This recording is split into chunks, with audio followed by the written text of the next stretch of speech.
স্বরূপনগরে মাধ্যমিক পরীক্ষার্থীদের নিয়ে অনুপ্রেরণামূলক শিক্ষা শিবির। পশ্চিমবঙ্গ তৃণমূল মাধ্যমিক শিক্ষক সমিতি বনগাঁ সাংগঠনিক জেলা উত্তর 24 পরগনার উদ্যোগে আজ মাধ্যমিক পরীক্ষার্থীদের নিয়ে অনুপ্রেরণামূলক শিক্ষা শিবির অনুষ্ঠিত হয় উত্তর 24 পরগনা জেলার বসিরহাট মহকুমার স্বরূপনগর ব্লকের বিথারি কেপি হাই স্কুলে।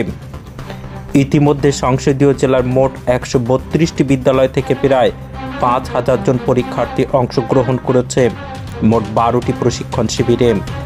জেলার বিভিন্ন প্রান্ত থেকে বিষয়ভিত্তিক বিশেষজ্ঞ শিক্ষক শিক্ষিকারা ছুটির দিনের ব্যক্তিগত কাজকে উপেক্ষা করে শিক্ষার্থীদের বিশেষভাবে উৎসাহিত করার কাজে ব্রতী হয়েছেন। সন্তানসম ছাত্রছাত্রীদের জীবনের প্রথম গুরুত্বপূর্ণ বার্ষিক পরীক্ষায় আত্মবিশ্বাসের উপর ভিত্তি করে অধিকতর উন্নতি সাধনই হল এই শিবিরের মূল লক্ষ্য।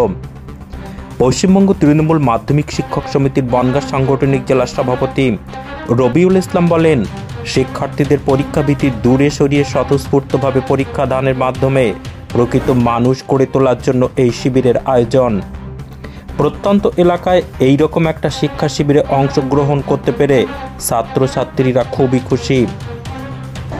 আমাদের গ্রাম বাংলায় আগে কখনো এরকম হয়নি। আসলে এই যে ওয়ার্কশপটা হচ্ছে তাতে আমাদের খুবই উপকার হচ্ছে, যেগুলো আমরা বুঝতে পারতাম না ক্লাসে, হয়তো কোনোভাবে জিজ্ঞাসা করা হয়নি স্যারদের কাছে, সেগুলো এখানে এসে আরও ভালো বুঝতে পারছি। মাধ্যমিক পরীক্ষাটি কেমন হবে তা সম্পর্কেও আমরা বুঝতে পারছি।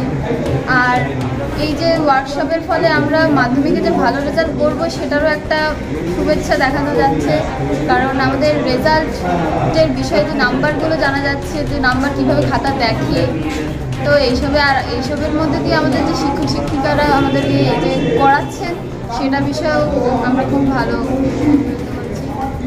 বনগাঁ সাংগঠনিক জেলার পশ্চিমবঙ্গ তৃণমূল মাধ্যমিক শিক্ষক সমিতির পক্ষ থেকে আমরা বিগত ডিসেম্বরের প্রথম সপ্তাহ থেকেই 4টে রবিবার 13টি ক্যাম্পের মাধ্যমে শিবিরের মাধ্যমে 2025 শিক্ষাবর্ষের মাধ্যমিক পরীক্ষার্থীদের অনুপ্রেরণামূলক শিবির করে তাদের মধ্যে যে সংশয়, তাদের মধ্যে যে দুর্বলতা, সেগুলোকে কাটিয়ে তাদের মধ্যে আত্মবিশ্বাস তৈরি করার জন্য সমস্ত শিক্ষক শিক্ষিকাদের নিয়ে প্রত্যেকটা ক্যাম্পে পৌঁছে যাচ্ছি এবং তাদের মধ্যে আমাদের নেত্রী, তৃণমূল নেত্রী মাননীয় মুখ্যমন্ত্রী মমতা ব্যানার্জির অনুপ্রেরণায় এই ছোট্ট ছোট্ট ছেলেমেয়েদের বিশ্ব নাগরিক তৈরি করার যে প্রচেষ্টা, তার ক্ষুদ্র প্রয়াস আমরা করে চলেছি।